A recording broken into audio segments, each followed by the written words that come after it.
పల్నాటి యుద్ధం బుర్ర కథ నేను వింటూ నేర్చుకున్నా సార్ దాంట్లో.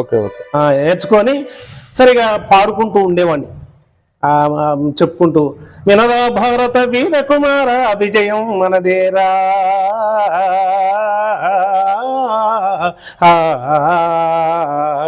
ఓహో దేవా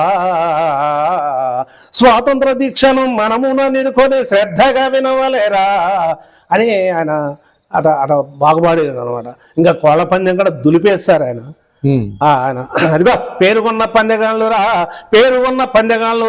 పౌరుగల కోళ్ళనెత్తిరి సాధన చేసేవారురా, సారాయి దాడి బండ్లురా, భేరు వాయుధ్యాలురా, తదక్కతో జోరు జోరుగా తాగారా, దారులన్నీ తెగ నడిచారా, బలానంటి బై తమ్ముడా మేలు బలాను దాదానా అని ఆయన రగడలు మంచిగా అన్ని బాగా చెప్పేవాళ్ళు.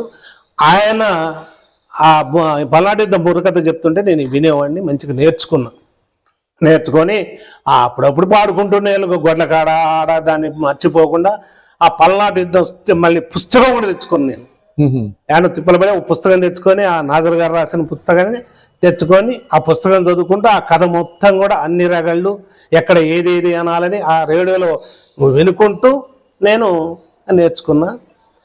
1980